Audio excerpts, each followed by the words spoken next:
customer took their vehicle to a dealership for a recall because they were getting pressure letters in the mail saying, hey, come in and get this recall done. So the customer does that, brings the vehicle in to get the recall done. Well, the vehicle now has damage. Yes, the new car market has started to crash. It started giving me problems, went into like limp mode or like slow mode, turtle mode. I don't even know what, low performance mode, something like that. There was smoke coming out the exhaust, and there was like a stutter in it when I would drive it. Car dealerships are pressuring customers into getting recalls done. And the worst part is that once you drive off the lot, they know they have all the leverage because now you're stuck in a system where they can send you to whatever body shop or service center they want, claiming it's the best option for your safety, when in reality, a lot of these places end up causing more damage than the original issue, leaving you with more problems, more expenses, and more wasted time. It's a loop that benefits the dealership every step of the way because they treat recalls like a tool to keep you coming back, making you think you're getting something helpful when all they're really doing is keeping control of your car and your wallet. And while the car market is going down and prices look like they're cooling off, that doesn't mean customers are getting an actual deal, because the cars being sold are often rushed through inspection, thrown back onto the lot, or priced in a way that makes the dealership look generous even though the quality isn't improving and the customer is still taking the hit. People think cheaper cars mean better opportunities, but what's actually happening is that dealerships are adjusting numbers, cutting corners, and redirecting customers to service partners who benefit from the constant flow of recall work and repair jobs. Even when those repairs aren't done right, the entire system is set up to keep customers from realizing they're not winning anything, and the more the market slips, the harder dealerships push these tactics because they can't afford to lose the upper hand. Little bit of background. So this customer took their vehicle to a dealership for a recall because they were getting pressure letters in the mail saying, hey, come in and get this recall done. So the customer does that, brings the vehicle in to get the recall done. Well, the vehicle now has damage. And I guess it's pretty good damage. Apparently it was wrecked in the parking lot. The customer is stating that the vehicle was being drove erratically through the parking lot. There's video evidence of this. The service advisor was the driver, took a left turn erratically, and wrecked the car. To the extent of the damage, drivable, not drivable, cosmetic only, I don't know. But the point is, the dealership apparently, supposedly on camera, was damaged on dealership property, and they're not willing to help out or fix anything. They're just saying, washing my hands of it, Mr. and Mrs. Customer, we don't care. Never seen that before. I mean, I've seen people wreck cars, but I've never seen a dealership be like, no. And to add to that, the customer is saying that the vehicle had a good check-in process where the service advisor did a walk around, took pictures, which means we can take the pictures at check-in, compare them to check-out, and we can prove or disprove anything that may have happened to the vehicle in the care of the dealership. If that is true, they should look at the old pictures at check-in and look at the vehicle at checkout and be like, whoa, there's a pretty big difference front left of this vehicle or rear left, wherever it was, wherever the infraction was. And the dealership should fix it from there. Now, if the customer is completely correct and there are no other details whatsoever to any of this, then the dealership is responsible to fix that. And maybe you as the customer is only communicating to the service advisor that wrecked the vehicle, who would probably doesn't want to admit to anything, and so is probably, pulling one over saying, yeah, we don't do nothing about that around here. That was there. You can't see in the camera. So I would advise you to communicate to a manager. Go to the service manager next. If you're already there and you're not getting any help, go to the general manager after that. You got to go up the chain of command until you get to somebody that is willing to help you. If that fails, you can always call the manufacturer. If you drive a Ford, you call Ford. You drive a Chevy, you call Chevy. Only do that step if the dealership is truly not willing to help you. Now, I am going off the merit that you have given me all the details to your story. The story is very much in your favor right now. So if there's any other added details, I would need to have them to help you further. Like anything. Like if there's some pre-existing damage in the same kind of area, if the video camera wasn't really clear, that kind of stuff, I can help you. But generally speaking, with the information that you gave me, and I'm not saying I don't believe you. I believe you 100%. I fully trust that what you're telling me is 110% the truth.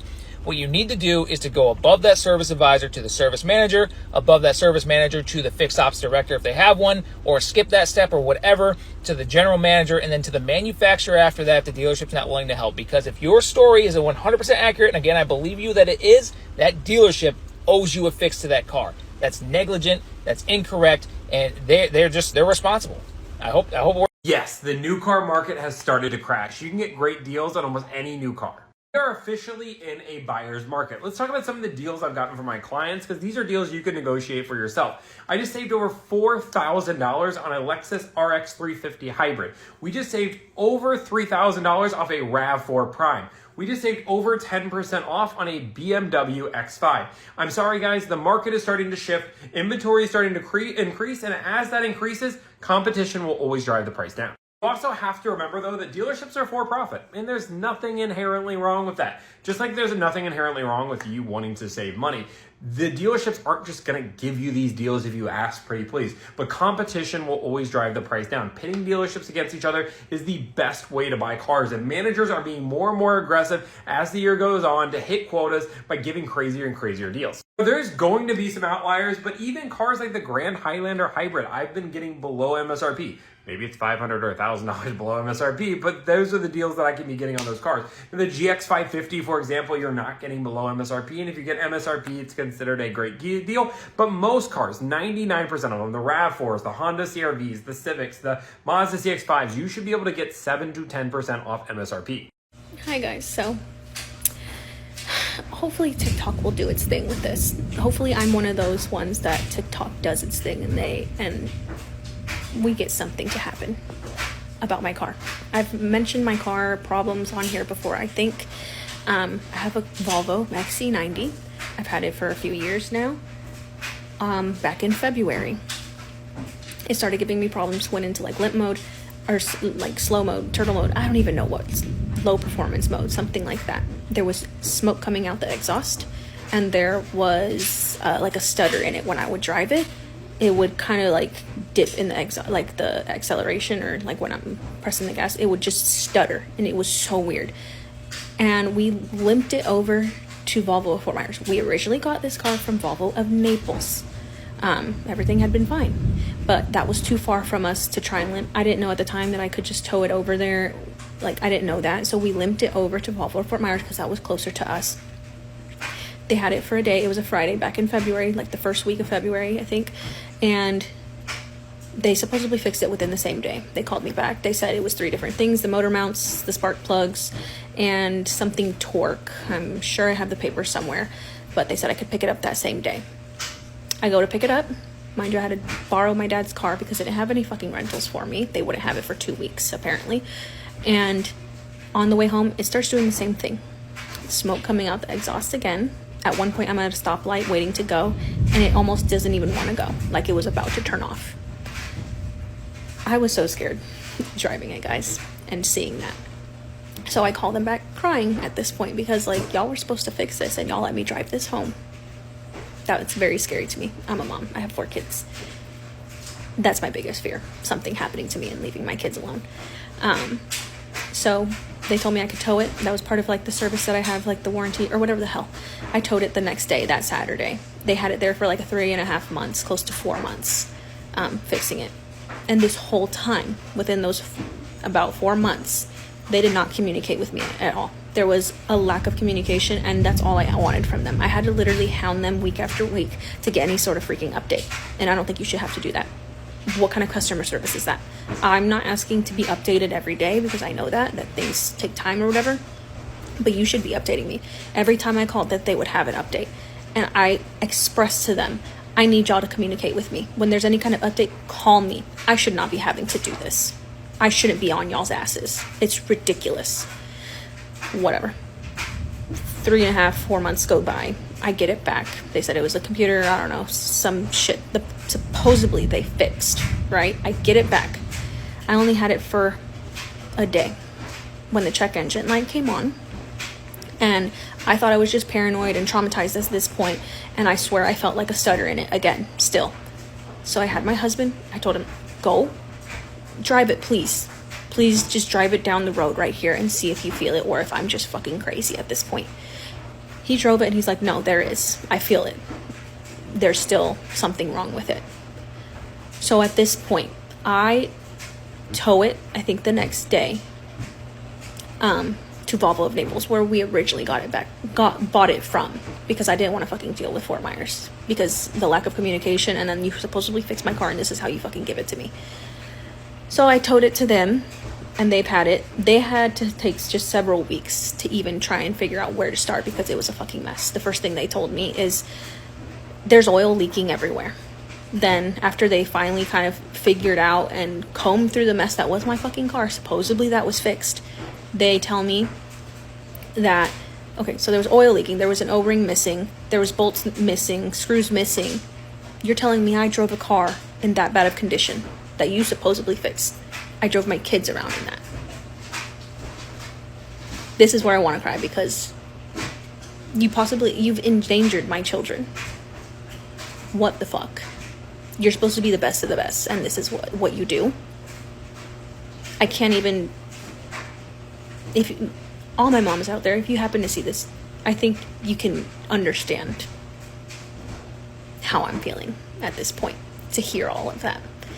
Then finally last week, they give me a call and tell me this and this is wrong. I have the report. They tell me an estimate of what all needs to be done. $9,000 is what the damages are, or like what it takes to fix my car. They said they're going to run the claim through my warranty. And I just knew, I fucking knew something wrong was going to happen because I know my warranty has already been ran through it with Volvo Fort Myers. And I just knew something, they were not going to want to cover it or whatever. Lo and behold, I called today and they gave me an update. My warranty is giving them trouble not wanting to cover it.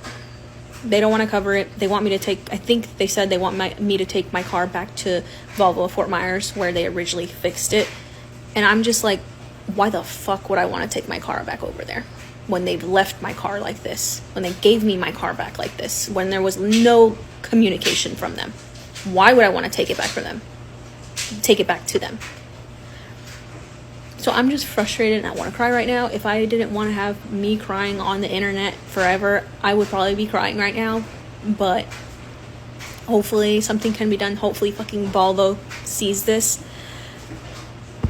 I've tried calling Volvo of Fort Myers to speak to the general manager there, and I swear they're just sick of me, or they know, and they have not responded to me. They have not given me calls back. I'm probably going to just have to go there or lawyer up. I don't even know what, but this is where I'm at right now, and I just can't even believe it. I can't believe that I'm in this situation with this, and I can't believe they are not responding to me. I want them to take accountability. They're gonna fucking pay for it, or I don't know what the fuck's gonna go on, but something needs to be done, and I just cannot believe this is the kind of fucking customer service that they're giving me. I really can't believe it. So I'm really hoping TikTok does its thing, or at least my mom's out there that can hopefully feel my pain in all of this and the frustration, the anxiety that I've had over the past 5 months dealing with all of this.